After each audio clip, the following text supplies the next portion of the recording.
Alors bonjour à tous et bonjour Alexandre. Salut Jérôme. Donc ça fait longtemps qu'on n'a pas fait de webconférence ou d'interview ensemble. Donc je vous rappelle, pour ceux qui ne connaissent pas encore Alexandre Bortolotti, donc c'est le fondateur de WP Marmite, donc un site dédié à l'apprentissage de WordPress, donc pour les sites internet utilisant cette plateforme, comme moi je le fais avec tous mes sites par exemple.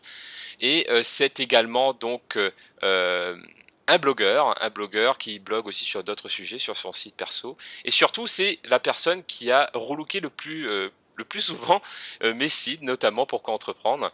Donc voilà, donc c'est vraiment son sujet de prédilection. Et c'est surtout voilà un entrepreneur qu'on se connaît depuis pas mal d'années maintenant et que je trouve inspirant. Je trouve inspirant sur sur plusieurs points et notamment sur le focus. Qui va être le sujet de cette vidéo aujourd'hui, parce que donc j'ai plusieurs anecdotes que je placerai dans l'interview. Donc voilà, donc j'ai introduit rapidement donc Alexandre. Est-ce que j'ai oublié des choses? Ah oui, j'ai oublié quelque chose, bien entendu. Sujet d'actualité hyper important. Alexandre vient de lancer donc un livre numérique, relooker son thème, dont on parlera également. Donc voilà, donc en plus auteur. Voilà une nouvelle corde à mon arc, si je Voilà. puis dire. Donc ouais, bah merci. Ouais, je pense que tu m'as bien introduit. Je pense ouais, on a fait le tour, hein, donc Ok, bah du coup, donc on voilà, peut enchaîner direct l'interview on enchaîne. et si jamais il y a d'autres choses à rajouter, on rajoutera dans la discussion. Donc, Mhm. comme je me disais, en début d'interview, on parlera de focus. Donc, le focus, moi, ce que ça fait penser au fait de focaliser, donc comme un appareil réflexe où on règle la focale de sa lentille. Et donc voilà ce que ça me dit focus. Mais pour toi, c'est quoi le focus?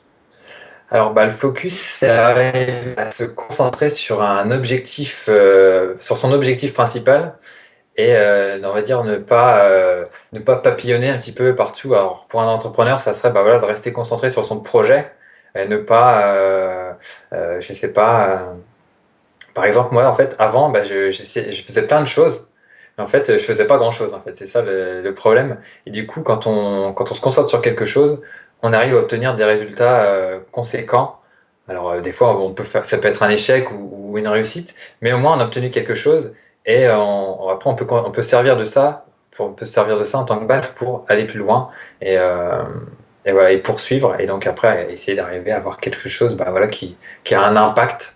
Je pense que c'est ça la volonté de tout entrepreneur, c'est d'avoir un impact sur son environnement alors dans différents domaines. Mais voilà, si on veut avoir un impact, il faut arriver à se concentrer sur quelque chose et à y aller comme un peu un fou furieux et pour obtenir des résultats.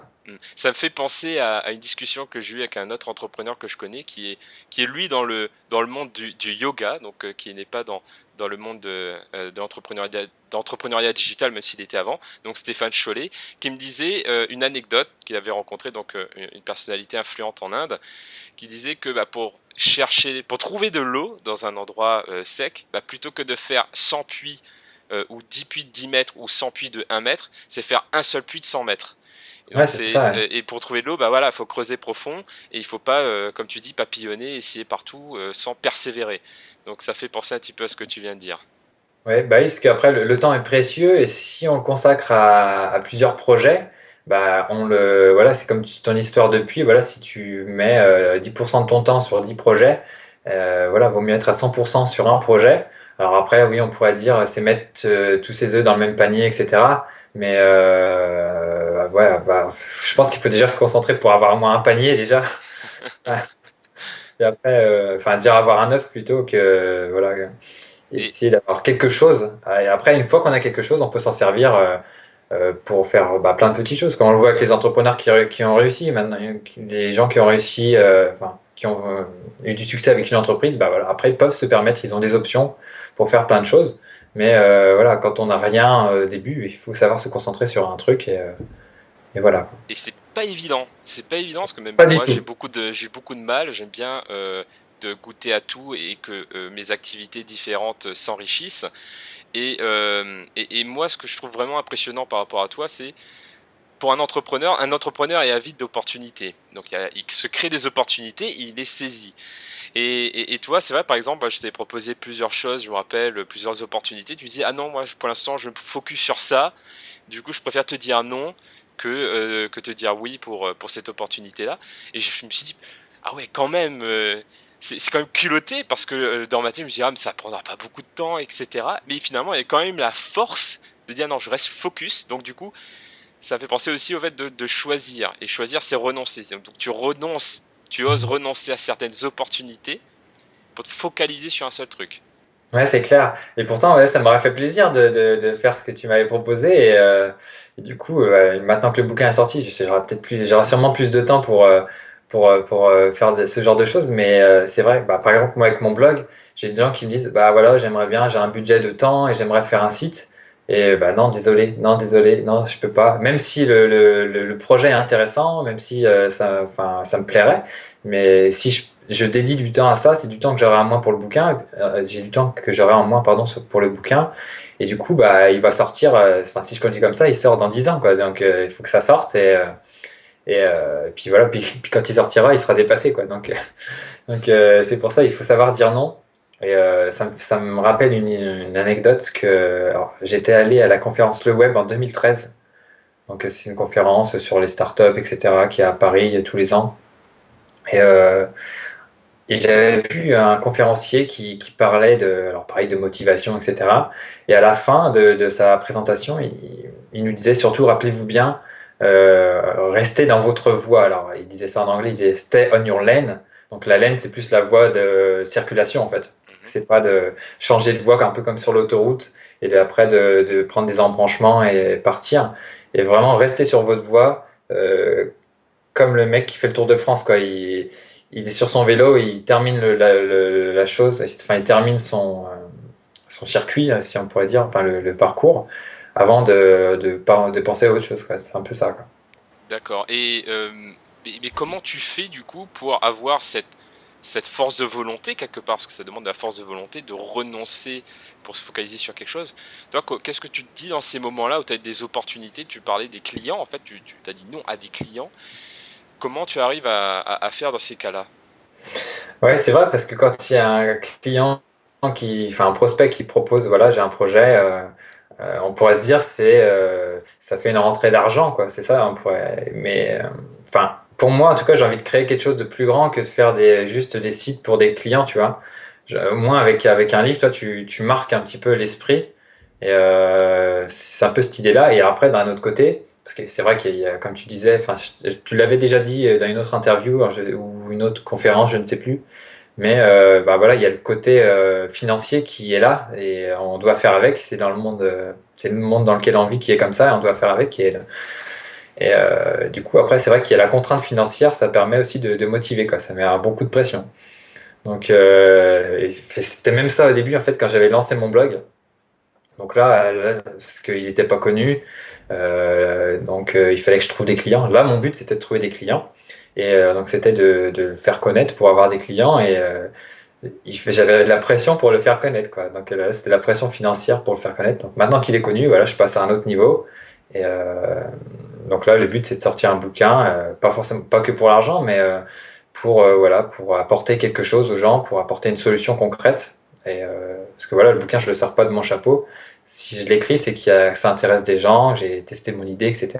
Tu as dû en parler dans d'autres interviews de ces sujets-là, mais et du coup, voilà, ça aide pour le focus. J'ai pré-vendu le bouquin et donc j'ai 130 personnes qui attendent que le bouquin sorte maintenant. Ah oui, quand même. Ça aide aussi à se focaliser. C'est sûr. Oui, t'as brûlé des navires, quoi. Ouais, c'est ça. Voilà, donc tu t'es engagé publiquement, il y a C'est plus de retour foutu. possible. Sinon, je Il passe sort. pour un escroc et donc, comme c'est pas ma nature, voilà, il faut que je délivre. Ok, tu délivres le livre, sans jeu de mots. Et, Voilà. Lire des et- livres, j'ai vu il y a pas longtemps. Hmm.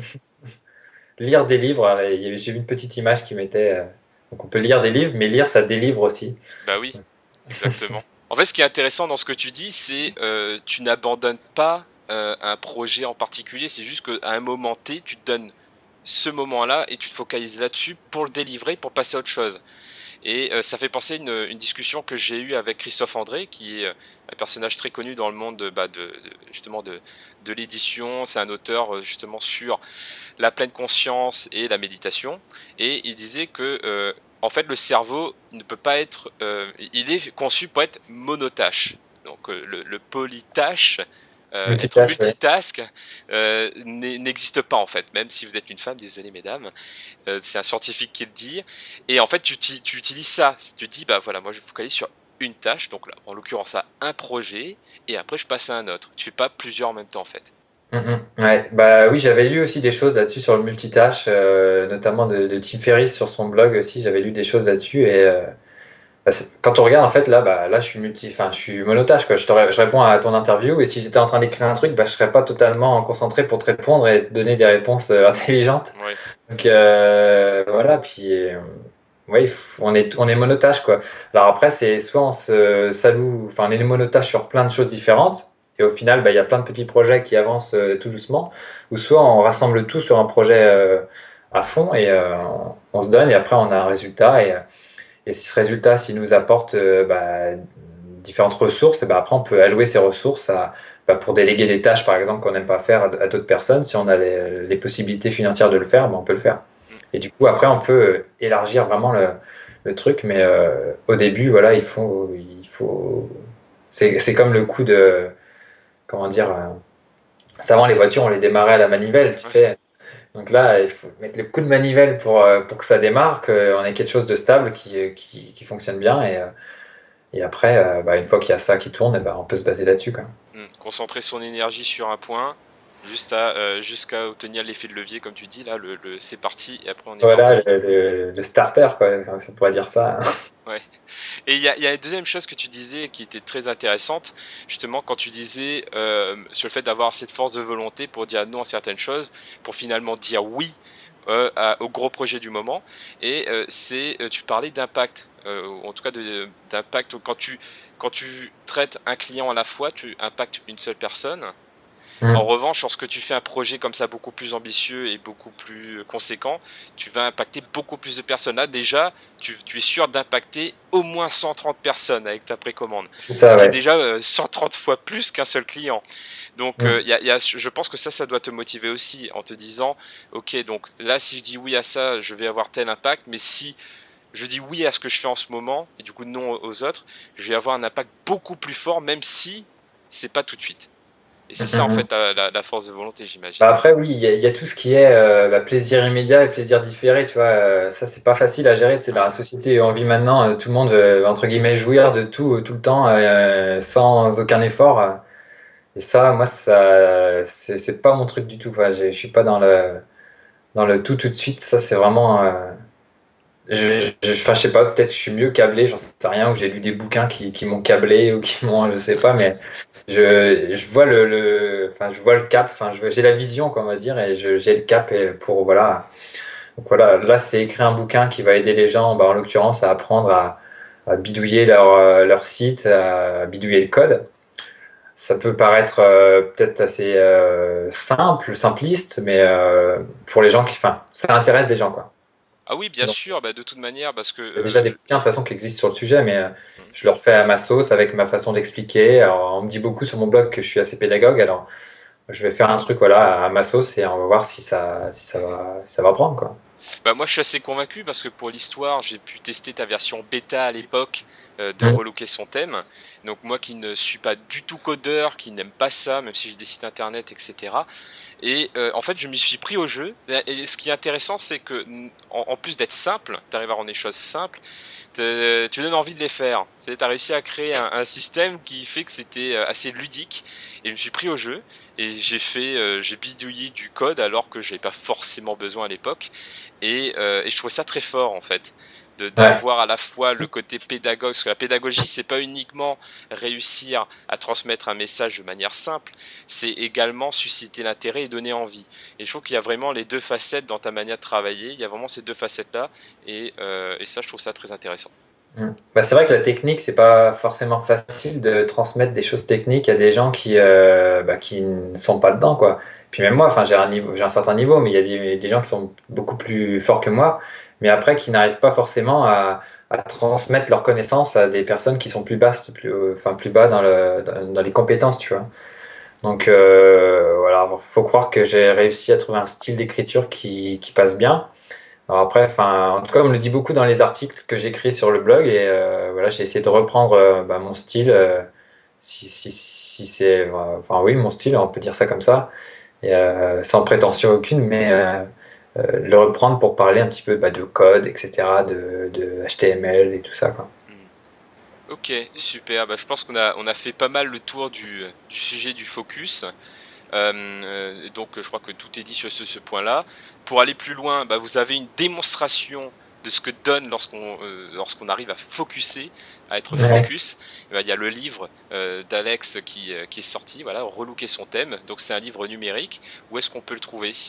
Et ben, tout simplement relookersonthème.com Ok. et voilà, on tombera sur une page. Même si vous n'avez pas forcément envie de vous former à ça, vous pouvez toujours jeter un œil pour voir voilà ce que ça a donné et puis peut-être que ça intéresse des personnes que vous connaissez. Donc voilà. Bah, si ça permet Et d'avoir hum. un site authentique, unique et pas un site qui ressemble à n'importe quel site, ça vaut le coup. Bah, Voilà, l'idée, c'est d'apprendre à bidouiller un site. Alors, un thème, alors là, je pars un peu dans la technique, mais WordPress, voilà, ça utilise des thèmes, donc c'est des designs qu'on peut acheter ou trouver gratuitement sur Internet. Et c'est vrai que c'est générique, quoi. Donc, si on veut apporter sa propre touche, donc il faut souvent aller dans le code. Et donc voilà, si vous êtes un créateur de site débutant, si vous êtes un blogueur un peu comme moi et Jérôme et que vous avez enfin que vous n'avez pas envie d'appeler quelqu'un pour faire des choses simples, donc payer quelqu'un pour faire des petites modifs, voilà, ça pourra vous aider. Et puis le troisième type de personnes que ça peut intéresser, c'est les professionnels qui ont envie de se lancer en fait. Mhm. Ça peut être par exemple des graphistes qui sont que dans le print et puis qui ont envie d'apprendre à passer du côté web de la force, si côté web, mais voilà, ce qui a envie de mettre le pied dedans tranquillement, avec des exercices, en étant pris par la main, quoi. Si vous lisez le blog VP Marmite, vous pourrez comprendre un petit peu ce que ça peut donner. Mm. Ok, super. Donc rendez-vous sur le relookersonthème.com C'est ça. et bah, n'hésitez pas à partager cette interview si vous estimez qu'il y a plein de connaissances sur le focus et que ça vous a donné envie d'être plus focus et d'être moins dispersé parce que c'est en concentrant son énergie sur un point qu'on arrive à percer.